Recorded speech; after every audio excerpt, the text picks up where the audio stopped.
ผมจะไม่มีการพกกันอยู่ในห้องแล้วก็มีผู้ใหญ่มาด้วยอ่ะมันมีเรื่องเรื่องที่จะรับผิดหรือเปล่าหรือว่าจะเลือกที่จะใช้คำว่าแถแบบนี้ครับจะเลือกที่จะใช้คำว่าแถหรือว่าไม่ยอมรับความจริงล่าสุดไอ้ปอนจักริดกะบ่นิ่งนอนใจออกมาฟาดอย่างต่อเนื่องไล่สดกับอินฟลูเอนเซอร์ดังฝั่งลาวเว้าเรื่องเท่า QR โอ้โหงานนี้เพิ่นบอกว่าขอเว้าทั้งสุดท้ายและขอจบครั้งนี้ความดีก็มีแต่ความซัวมันหลายกว่าความดีว่าซั่นเด้สบายดี FC แฟนคลับทุกท่านพี่น้องชาวลาวชาวไทยบ่ว่าจะอยู่ใกล้และไกลก็ขอสบายดี FC แฟนคลับหมดสุผู้สุคนก็แล้วกันเด้อทุกท่านเนาะเรื่องกู้ภัยลาวท่านนึงเนาะบ่ขอว่ากู้ภัยลาวสามารถสิกวบรวมมันสิหมายถึงหลายคนขอใช้คำว่ากู้ภัยลาวท่านนึงคนนึงที่เป็นข่าวอยู่ที่เมืองล่องแจ้งที่ก่อนหน้านี้ได้ยินพี่น้องทั้งกู้ภัยไทยเพิ่นได้ออกมาเคลื่อนไหวบอกว่ากักเกิกกิกบ่อยากให้ทีมงานกู้ภัยสายอื่นขึ้นมาช่วยเหลือเพราะว่าย่านเขาสิมาญาติผลงานของตนเองต่างๆนานาทีแรกก็คิดว่าอาจจะเป็นข้อกล่าวหาแต่ฟังไปฟังมาแล้วมันจะชัดเจนขึ้นทุกวี่ทุกวันได้ยินว่ามีฮอดคลิปลับมีฮอดคลิปฮอดเคิร์ฟผู้ไหนมีหลักฐานคือกระเจ้าเก็บไว้หมดเพราะว่าทีมงานกู้ภัยไทยนี่เขาเฮ็ดเวียกเป็นระบบมีคนสังเกตการจดบันทึกนอกจากจดบันทึกแล้วมีการถ่ายคลิปถ่ายเคิร์ฟเอาไว้เป็นหลักฐานเพื่อเจ้าโตจะแถในที่สุดกระแถอีหลีออกมาแถลงข่าวปุ๊บมันบ่แม่นมูลความจริงทั้งทีมงานกู้ภัยของประเทศไทยปกติเงียบไปแล้วแต่ออกมาแถลงข่าวดันไปแถเขาก็เลยของขึ้นครูจะงัดฮอดหลักฐานเป็นคลิปออกมาเลยเอางานนี่ถึงมือไอ้ปอนจักคลิปเพิ่นก็บอกว่าแถคือกันที่จริงเพิ่นบ่อยากเว้าบ่อยากอย่างแต่คันกรณีบ่ออกมาแถน่ะไอ้ปอนก็จะเงียบไปแล้วแต่อันนี้ออกมาแถแบบลักษณะทิ่มความผิดว่ากู้ภัยไทยบ่ดีว่ากู้ภัยไทยขี้ตัวสร้างเรื่องทิ่มประเด็นดราม่าให้กับเพิ่นความหมายของเพิ่นนั่นแหละกู้ภัยไทยก็บ่นิ่งนอนใจได้บ่เนี่ยแห่กันออกมาเคลื่อนไหวอึกกระทึกคึกโครมรายละเอียดให้ทุกคนไปฟังจากปาก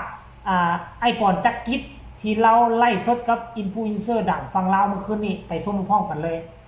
ผมจะไม่มีการพกกันอยู่ในห้องแล้วก็มีผู้ใหญ่มาด้วยอ่ะมันมีเรื่องที่จะรับผิดหรือเปล่าหรือว่าจะเลือกที่จะ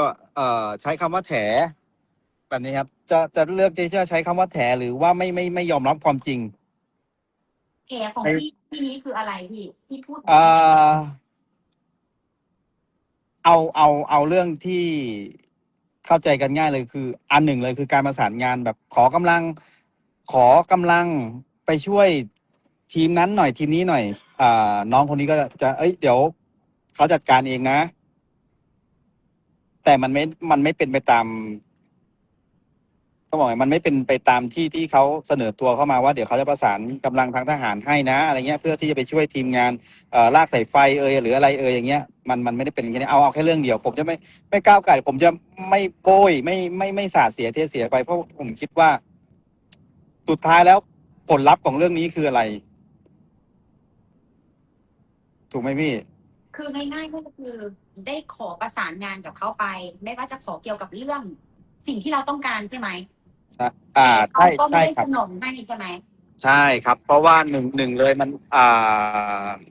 ไม่ใช่ประเทศผมเนาะตอนแรกมันไม่ใช่ประเทศผมแล้วทีเนี้ยเรื่องผมขอกำลังในส่วนของทีมนักธรณีวิทยาพอดีเขาจะต้องมีเครื่องสแกนหลายๆอย่างต้องลากสายไฟอะไรเราขอแค่กำลังแค่บุคลากรเพื่อไปช่วยอะไรเงี้ยมัน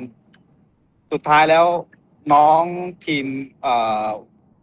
วิทยาเลยนะครับหรือพวกสำรวจถ้ำเนี่ยกับต้องเดินร้องไห้บอกว่า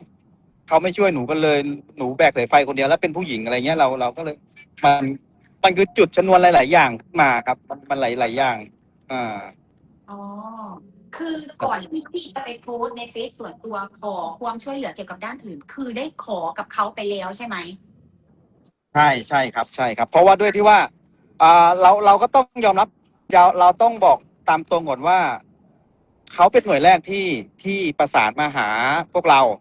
อืม ถูกต้องไหมครับแต่ทีเนี้ยด้วยที่ว่าเอกสารมันอาจจะไม่เป็นไปตามนั้นเพราะว่าระหว่างหน่วยกู้ภัยกับหน่วยกู้ภัยขอกำลังกันมาเงี้ยมันมันไม่ได้แบบนั้น มันไม่ได้เป็นไปตามที่ทางการอะไรแบบนั้น จนกระทั่งทางแขวงอะไรเงี้ยเป็นคนทำเอกสารให้เรา เราก็ไม่ได้บอกว่าเอกสารเขาใช้ไม่ได้100%นะแต่เขาก็ยังดีที่เขาเลือกที่จะทำเอกสารตัวนี้ออกมา เพื่อเหมือนเป็นจุดชนวนถูกต้องไหมครับ ทุกอย่างต้องเริ่มจากการจุดชนวนก่อน ถ้าเขาไม่เริ่มเขาไม่เป็นคนริเริ่มที่จะทำเอกสารเข้ามาทางฝั่งไทย มันก็เหมือนไม่ใช่เป็นการกระตุ้นทางรัฐบาลหรือทางการนำอะไรต่างๆนะผมก็พูดไม่ถูกก็ขออภัยด้วย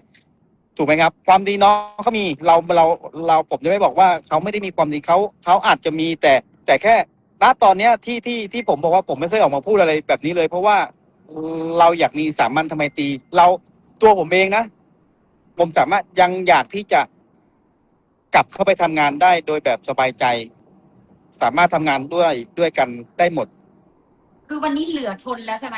ถ้าสมมติมีลูกบอลลูกหนึ่งพี่เตะไหม มันไม่ใช่คำว่าเหลือทนอ่ะ แต่เมื่อวานคือ เอ้าทำไมเราคุยผมลูกผู้ชายพอผมเห็นไปย้อนดูโพสต์ผมนั่นเลย ผมจากหลังจากที่ผมกลับมาลาวแล้วผมไม่เคยโพสต์อะไรเลย เข้าใจ ไปย้อนดูได้เลยครับ ผมไม่เคยโพสต์เลยเพราะว่าผมคิดว่าภารกิจผมยังไม่เสร็จ ผมยังเหลืออีก2 เคสที่อยู่ด้านในนั้น ครอบครัวเขาน่าสงสารมาก เนาะ ถูกต้องไหมครับ เพราะฉะนั้นผมถึงบอกว่าประโยชน์จากเรื่องนี้จากการศาสตร์กันไปศาสตร์กันมาประโยชน์ของเรื่องนี้คืออะไร อืม ได้ฟังแล้วพวกเจ้ารู้สึกแนวใดพวกเจ้าไปฟังกู้ภัยลาวคนนั้นแล้วก็มาฟังทั้งพี่น้องกู้ภัยไทยหลายคนหลายท่านแล้วรวมถึงพี่น้องที่คนลาวเฮาไปอยู่ในเหตุการณ์นั้นก็คือทั้งขอเอ่ยชื่อทั้งอินเตอร์ก็เว้าไปในแนวทางเดียวกันกับทางฝั่งกู้ภัยไทยรวมถึงน้องๆทีมตุนล่องแจ้งก็เว้าไปในทางเดียวกันกับกู้ภัยพี่น้องชาวไทยแล้วพวกเจ้าคิดว่าพวกเจ้าจะเชื่อผู้ใดระหว่างอีกกลุ่มหนึ่งและระหว่างอีกคนหนึ่งถ้าเขาฟังแล้วเขาก็สามารถสั่งซาได้ว่าน้ำหนักมันจะตรงผู้ใดที่เว้าความจริงแท้อันนี้เขาฮู้อยู่แก่ใจแต่ก็บ่อยากเว้าออกไปก็ที่เป็นการปรับปรำเขาก็ยังรอท่าอีกอยู่ว่าเพิ่นจะออกมาแถลงข่าวอีกครั้งหนึ่งหรือว่าจะมิดเงียบไปเนาะท่านผู้ชม MC แฟนคลับเรื่องนี้ก็ถือว่ากลับคืนมาเป็นประเด็นฮ้อนอีกครั้งหนึ่งซึ่งก่อนหน้านั้นก็ดังอึกกระทึกคึกโครมจนหลายคนบอกว่าหนีไปบวชค่อยก็เชื่อสนิทใจว่าเราหนีไปบวชจึงบ่ออกมาเคลื่อนไหวแต่ว่ามันบ่แม่นแน่แต่ว่าบ่ได้หนีไปบวชเอาคันบ่หนีไปบวชแล้วเป็นหยังจึงบ่ออกมาแถลงข่าวแต่ทำอิฐเป็นหยังต้องมิดเงียบไปหรือมิดเงียบไปเพื่อคิดคำเว้าสวยรูพิมพ์ออกมาแล้วก็ไปท่องจำให้มันอันนั้น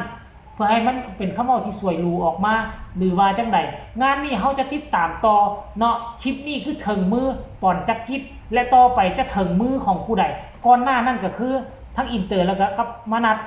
กษัตริย์ไปก่อนหน้านั้นแล้วต่อมากับทั้งน้องส้มกู้ภัยสาวใจแกร่งต่อมาก็เป็นไอ้ป่อนจักกิจต่อไปนี่อาจจะฮอดมืออาจารย์ติ้งลีเดี๋ยวคลิปหน้าจะมาเล่าสู่ฟังกันแล้วกัน FC แฟนคลับเห็นคลิปนี้แล้วพวกเจ้าคิดจังใดแล้วพวกเจ้าเชื่อผู้ใดคันเชื่อกู้ภัยลาวก็คอมเมนต์มาคันเชื่อทั้งพี่น้องกู้ภัยไทยก็สามารถแลกเปลี่ยนบทเรียนกันได้ทางใต้คอมเมนต์สำหรับคลิปนี้ลาท่านผู้ชมไปก่อนสบายดี